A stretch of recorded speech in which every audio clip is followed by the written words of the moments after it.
Amém. Graça e paz, irmãos. Tô bem nervosa, né? Mas eu quero também deixar um feliz Dia dos Pais para todos os pais. E para o meu pai, eu acredito que ele vai estar me assistindo. Ele mora em Porto Seguro, mas eu mandei o link para ele. Aí, quem sabe ele não está me assistindo aí agora, né? É... Vamos começar a leitura lá em Lucas, capítulo 10, versículo do 30 ao 37.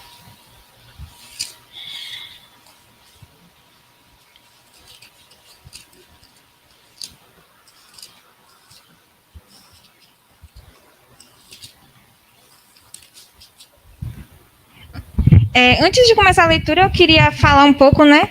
Esse mês dos jovens está sendo assim, um pouco atípico, porque todos estamos sendo jovens, né? Todos os pregadores, né?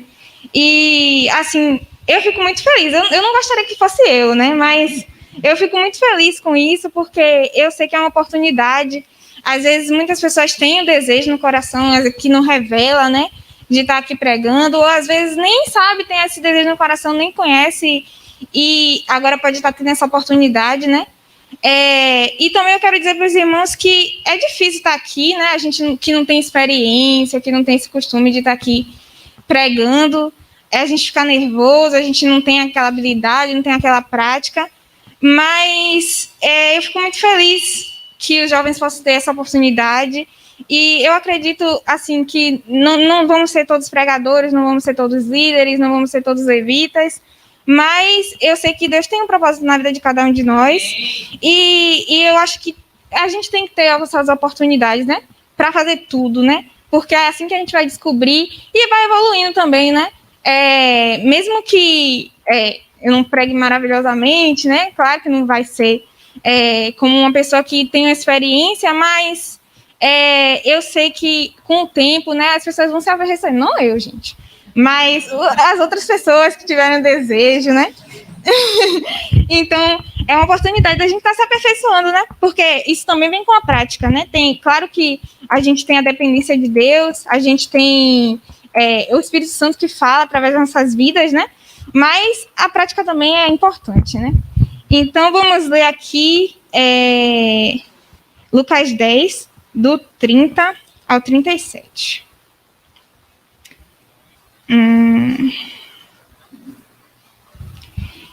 Eu vou ler. E respondendo Jesus disse: Descia um homem de Jerusalém para Jericó, e caiu nas mãos dos salteadores, os quais o despojaram, e espancando-o se retiraram, deixando-o meio morto. E ocasionalmente descia pelo mesmo caminho certo sacerdote, e vendo-o, passou de largo. E de igual modo, também um levita, chegando àquele lugar, e vendo, passou de largo. Mas um samaritano que ia de viagem chegou ao pé dele e vendo, moveu-se de íntima compaixão. E aproximando-se, atou-lhe as feridas, deitando-lhes azeite e vinho, e pondo-o sobre a sua cavalgadura, levou-o para uma estalagem e cuidou dele. E partindo ao outro dia, tirou 2 dinheiros e deu-os ao hospedeiro e disse-lhe: Cuida dele, e tudo que de mais gostares, eu te pagarei quando voltar. Quando, pois, destes três, qual, pois, destes 3 te parece que foi o próximo daquele que caiu nas mãos dos salteadores? E ele disse: O que usou de misericórdia para com ele. Disse, pois, Jesus: Vai e faze da mesma maneira. Por que eu estou lendo esse texto, né?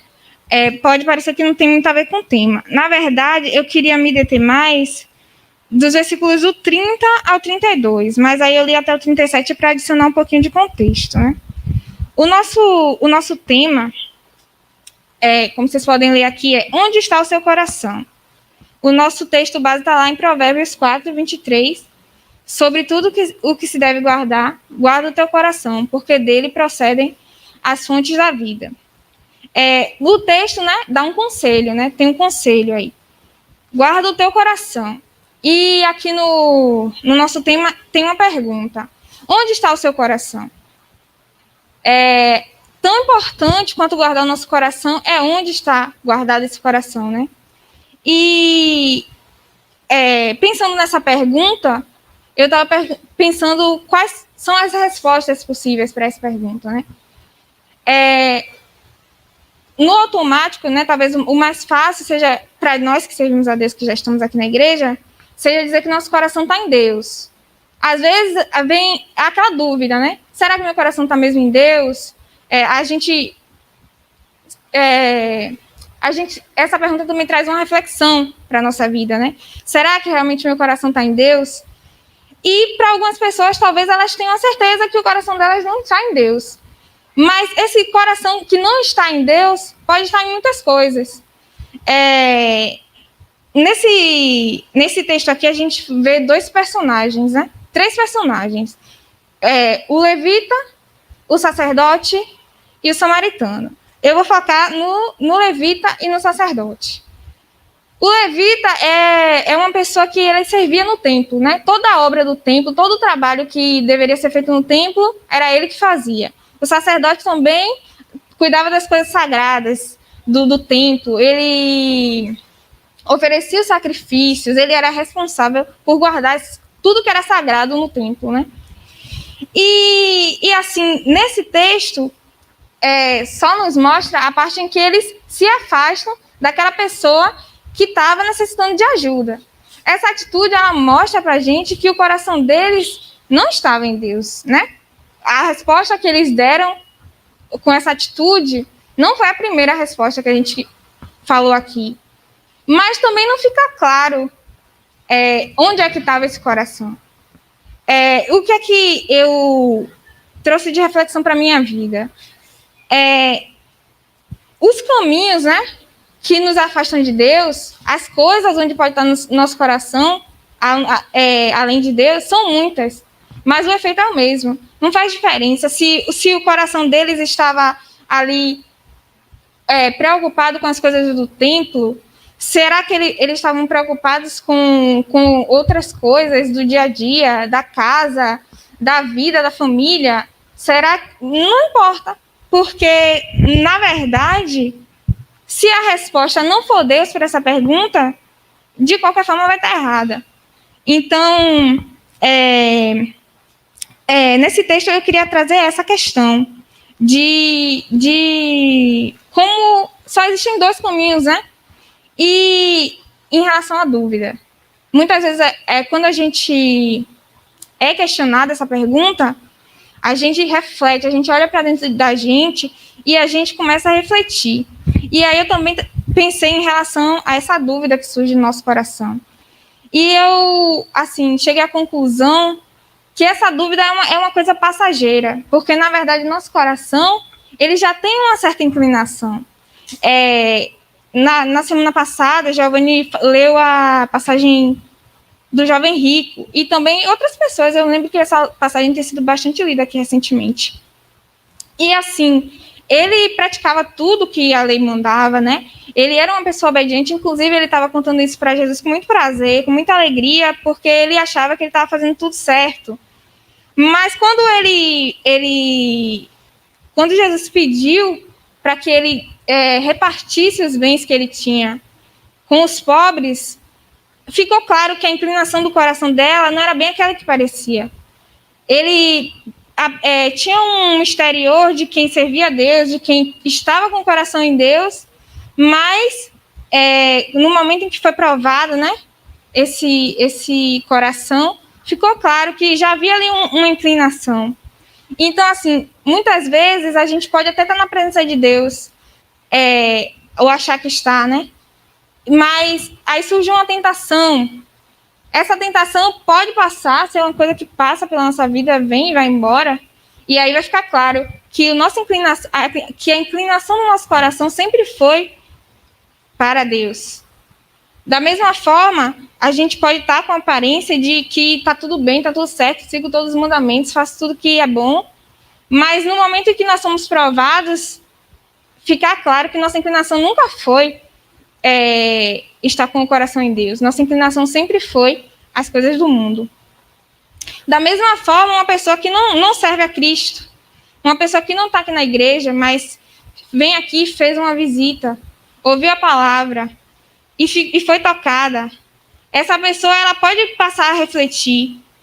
Não, será que vale a pena eu deixar tudo que eu tenho, todas as práticas que eu já faço e seguir Jesus? Será que vale a pena esse perdão, esse amor, essa nova vida que eu vou receber? E aí pode acontecer as duas coisas também. A pessoa pode tomar uma decisão, seguir a Cristo, mudar de vida, e vai ficar bem claro que a inclinação, apesar dela estar andando no momento em práticas que não agradam a Deus, a inclinação dela era seguir a Deus o tempo todo. E aí ela vai se arrepender e ela vai deixar os maus caminhos que ela estava andando e vai buscar o Senhor. Da mesma forma, ela pode simplesmente ouvir, se sensibilizar por um momento e dizer, não, mas o que eu quero, na verdade, meu coração mesmo sempre esteve no mundo e é lá que eu quero ficar. Então, é isso, né? No fundo, essa dúvida que passa na vida da gente é uma coisa muito passageira. Só existem duas respostas para essa pergunta, né? E agora eu queria citar dois personagens que eles passaram por essa prova de onde está o coração deles, né? Foram duas situações diferentes, né? As consequências na vida deles foram diferentes, mas o principal, né, que estar na presença de Deus, eles têm em comum. E o primeiro personagem que eu queria falar é Abraão. Aí eu vou abrir aqui em Gênesis 22, versículos 2 e 3.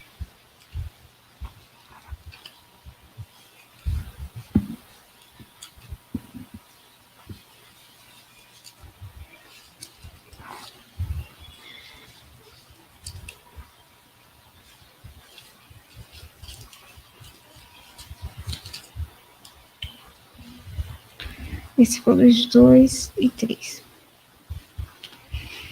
E disse: toma agora o teu filho, o teu único filho, Isaque, a quem amas, e vai-te à terra de Moriá, e oferece-o ali em holocausto, sobre uma das montanhas que eu te direi.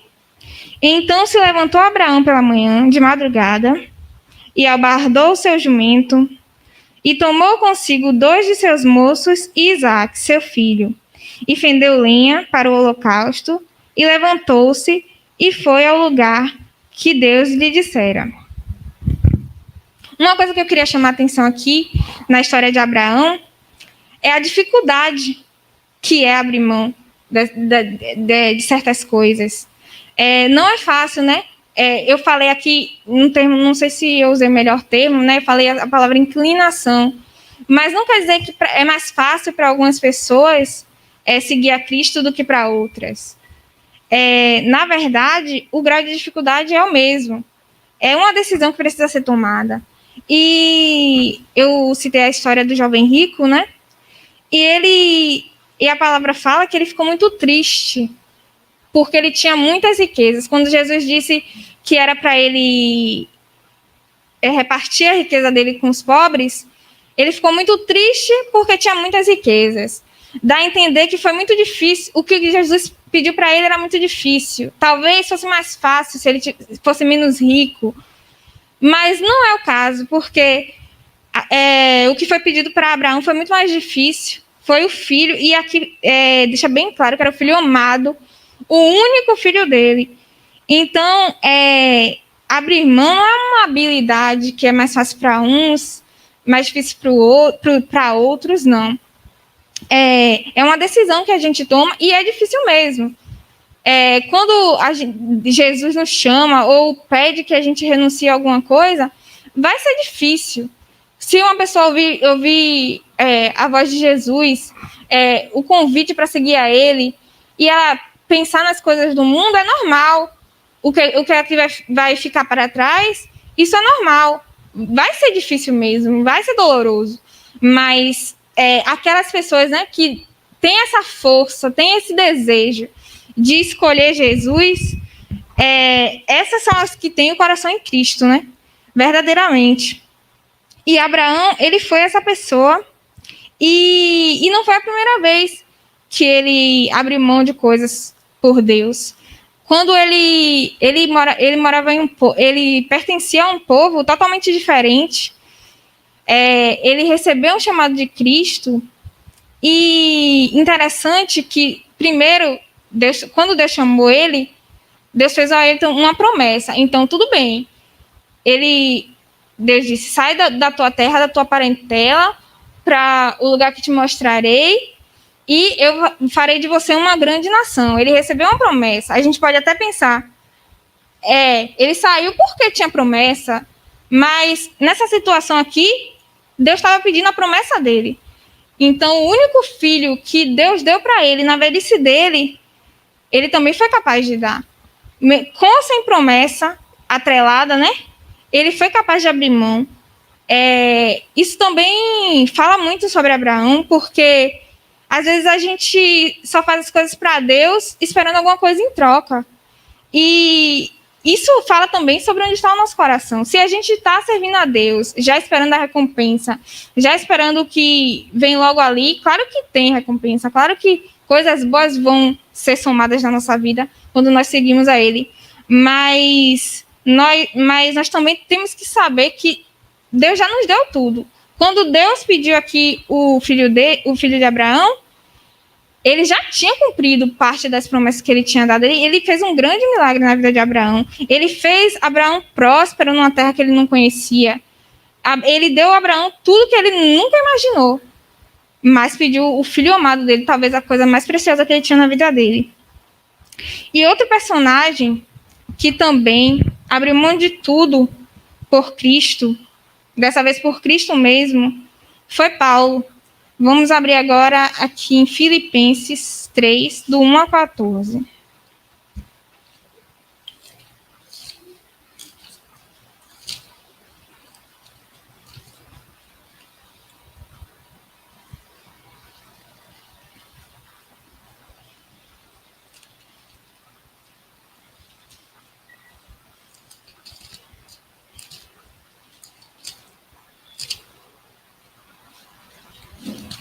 Antes da gente fazer essa leitura, né, eu queria compartilhar com os irmãos uma reflexão que eu estava fazendo no domingo passado, né?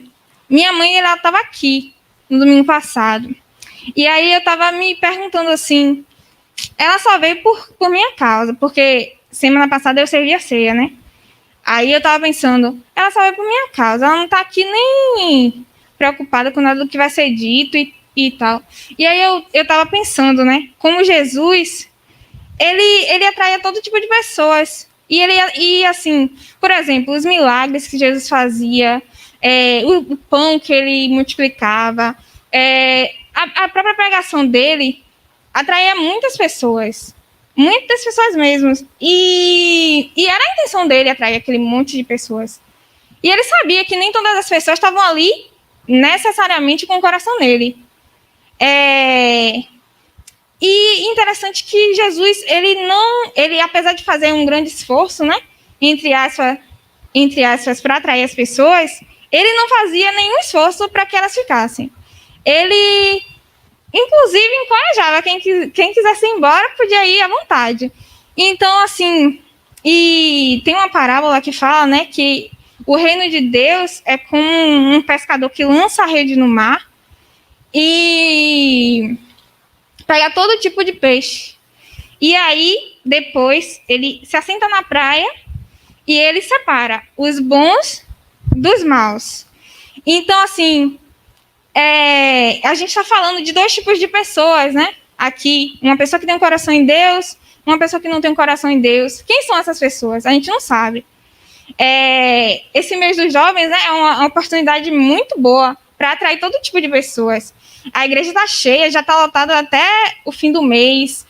Muitos pais, né, podem vir aqui por causa dos filhos, amigos por causa dos amigos. enfim, é um mês de festividade, né? Gente diferente aqui pregando, gente diferente cantando. E a gente não sabe quem são essas pessoas, mas Deus sabe. Ele que vai separar. No final de tudo, Ele que vai separar. E a gente tem que cumprir esse papel de atrair pessoas. Jesus chamou, né, Pedro e disse: agora você não vai ser mais pescador de peixe, você vai ser pescador de homens, né? E essa missão também se estende até nós, né? Que a gente possa aproveitar essa oportunidade, porque eu sei que, no final, as pessoas que têm seu coração verdadeiramente voltado para Deus, elas vão permanecer, né? Eu me perdi aqui um pouco. Filipenses 3, do 1 a 14. Vamos ler primeiro. Resta, irmãos meus, que vos regozijeis no Senhor. Não me aborreço de escrever-vos as mesmas coisas, e é segurança para vós.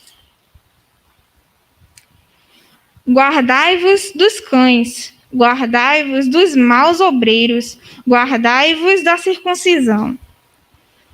Porque a circuncisão somos nós, que servimos a Deus em espírito, e nos gloriamos em Jesus Cristo, e não confiamos na carne. Ainda que também podia confiar na carne. Se algum outro cuida que pode confiar na carne, ainda mais eu. Circuncidado ao 8º dia, da linhagem de Israel, da tribo de Benjamim, hebreu de hebreus, segundo a lei, fui fariseu, segundo o zelo, perseguidor da igreja, segundo a justiça que há na lei, irrepreensível. Mas o que para mim era ganho, reputei-o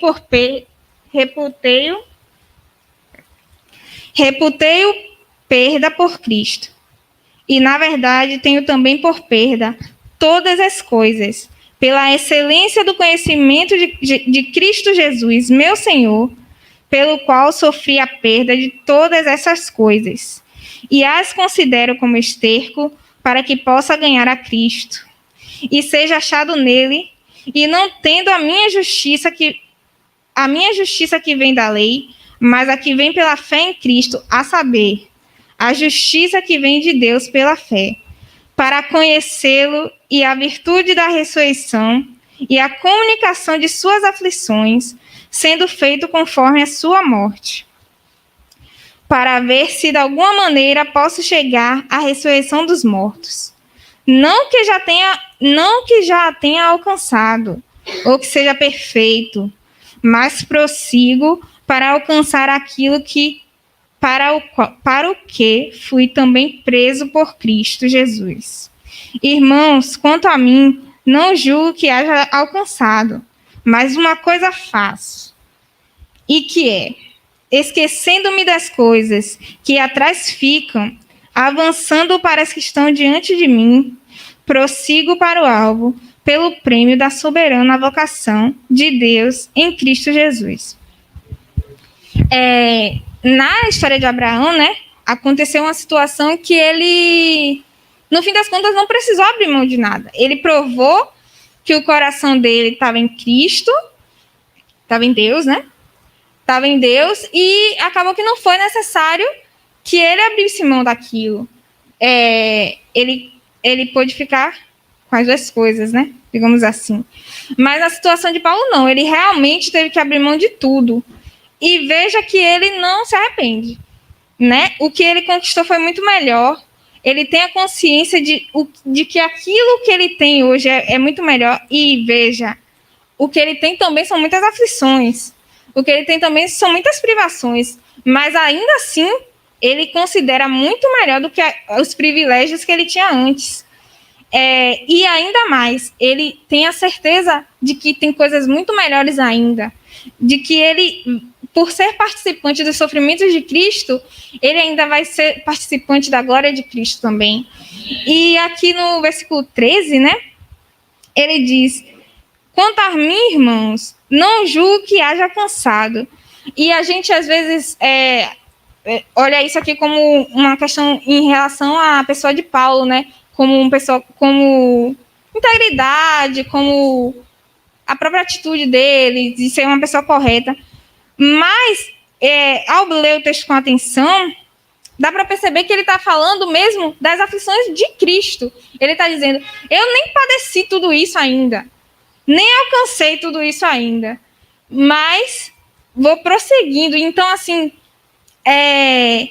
Paulo, ele estava feliz por deixar aquelas coisas para trás, né? Aqui diz que ele vai esquecendo das coisas que ele ficou para trás. Mas esse esquecer não é um esquecer de apagar da memória. Pelo contrário, Paulo, toda a carta que ele escrevia, ele conta esse testemunho, né? Ele fala como ele era perseguidor da igreja, como ele era zeloso da lei, mas agora ele era perseguido, agora ele sofria. E ele fala com muito orgulho dessa situação. Então, abrir mão, deixar para trás, não é esquecer, mas não sentir saudade, não sentir vontade de voltar, de retroceder. Às vezes a gente pode estar aqui na igreja, né?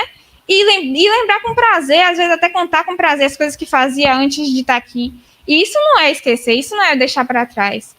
Paulo contava com muita alegria porque ele sabia que tudo aquilo não pertencia mais à vida dele e ele agora era um testemunho vivo. E isso atraía as pessoas a Deus. Olha, eu fazia tudo que de pior, eu perseguia crente, mas agora eu sou crente. Se você quer parar maior que isso, de que Jesus é o Salvador, então, assim, ele não apagava da memória. E também esquecer, né, deixar para trás, não é você esconder também, né? Não é tipo, eu sempre agi corretamente, eu nunca fiz nada de errado. Não. Ele esquecia, mas ele sabia do erro que ele tinha cometido no passado. Ele não fazia questão de esconder que ele era um perseguidor. Mas é isso, ele contava para a glória de Deus agora aquilo que tinha acontecido. E deixa eu dar uma lida aqui novamente no versículo do 10 ao 14. Para ver se de alguma maneira posso chegar à ressurreição dos mortos. Não que já tenha alcançado. Não, do 10. Não, isso.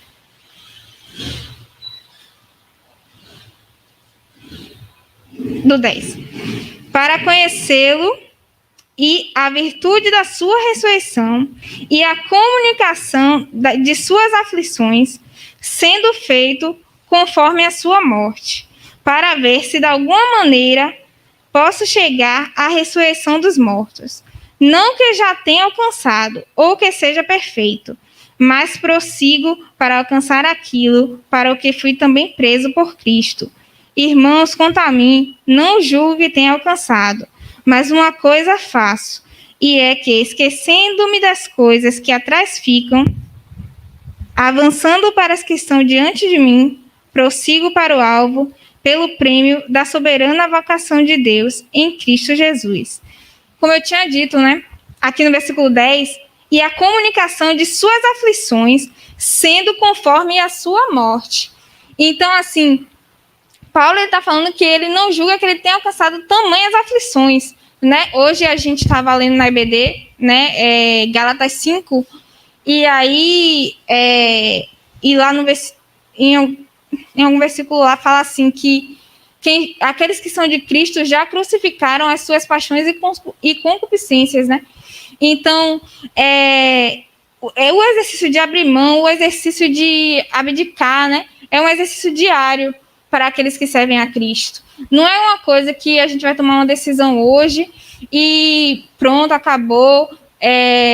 Não. A cada dia nós devemos estar abrindo mão de coisas, nós devemos estar decidindo estar com o nosso coração em Deus, porque as tentações, elas vão aparecer o tempo todo, e aquela dúvida, né, que eu falei no começo, o tempo todo vai surgir na nossa vida, mas a gente tem que tomar essa decisão de estar em todo momento, a cada instante, decidindo guardar o nosso coração em Deus, né? E assim eu encerro a minha palavra. Agradeço a oportunidade.